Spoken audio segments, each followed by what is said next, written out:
Newborn babies को vitamin D supplements क्यों देना पड़ता है, कैसे दें और उसको कब तक दें और कितना दें, आइए इसको डिस्कस करते हैं। हेलो पेरेंट्स, मैं हूं डॉक्टर राजेश्वरी, मैं कंसल्टेंट पीडियाट्रिशियन एंड न्यूनेटोलॉजिस्ट हूं, एक बच्चे की मां हूं। Let's start.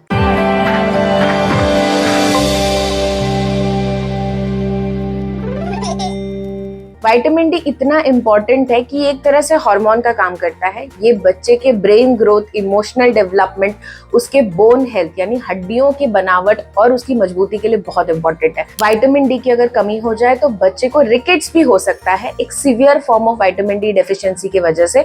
और अदरवाइज कुछ बेबीज में पाया गया है कि सर पे जो टालू होता है यानी कि फॉन्टेनल सॉफ्ट स्पॉट, वो डीले भरता है।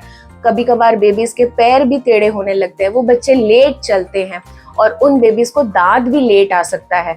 बोन आसानी से फ्रैक्चर भी हो जाता है, ऐसा भी देखा गया है। इसीलिए विटामिन डी का सप्लीमेंट न्यूबॉर्न पीरियड से ही बहुत इंपॉर्टेंट है। विटामिन डी को जन्म से ही क्यों देना है?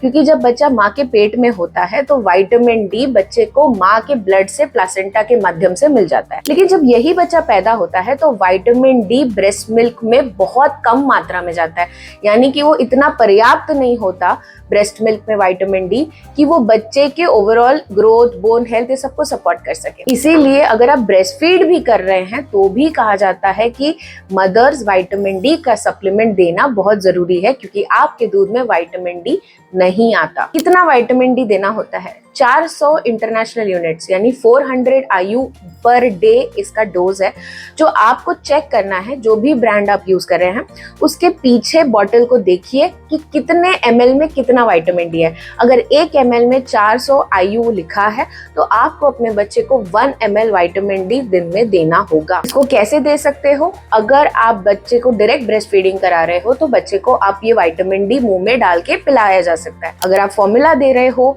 या फिर आप पंप करके फीडिंग कर रहे हो ब्रेस्ट मिल्क को, तो आप ब्रेस्ट मिल्क या फॉर्मूला मिल्क में विटामिन डी को डालकर भी बच्चे को पिला सकते हो। न्यूबॉर्न पीरियड से लेकर 1 ईयर की एज तक विटामिन डी इंडियन एकेडमी और अमेरिकन एकेडमी ऑफ पीडियाट्रिक्स देना बहुत जरूरी समझते हैं। लोग कहते हैं कि फॉर्मूला मिल्क में भी विटामिन डी होता है, तो इसकी क्या जरूरत है कि फॉर्मूला फेड बेबीज को भी विटामिन डी क्यों दे? द रीजन इज कि 1 लीटर फॉर्मूला अगर आपका बच्चा पी रहा है तो ही विटामिन डी की जरूरत नहीं होती। पर इंडिया में पाया गया है कि 70% लोग विटामिन डी डेफिशिएंट होते हैं। इसीलिए इंपॉर्टेंट है कि अगर आपका बेबी 1 लीटर फॉर्मूला मिल्क भी पी रहा है तो भी आप बच्चे को विटामिन डी का सप्लीमेंट देंगे। विटामिन डी क्योंकि फैट सोल्यूबल है, इसीलिए इसको दूध के साथ देना या खान पान के बाद देना बहुत बेटर होता है। विटामिन डी अपने बच्चे को कभी भी आयरन ड्रॉप्स के साथ ना दिया जाए। गाय के दूध में कैल्शियम की मात्रा पर्याप्त है पर विटामिन डी की मात्रा बहुत डेफिशिएंट, इसलिए उन बेबीज में विटामिन डी देना बहुत जरूरी है। 1 साल के बाद भी कहा जाता है कि विटामिन डी का सप्लीमेंट देना चाहिए, स्पेशली अगर आपका बेबी वेजिटेरियन डाइट पे है।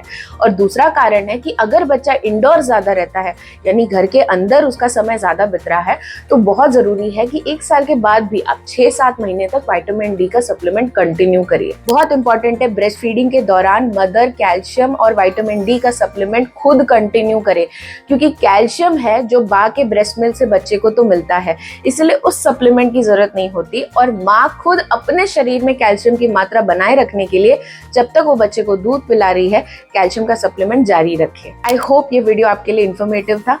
Thank you so much.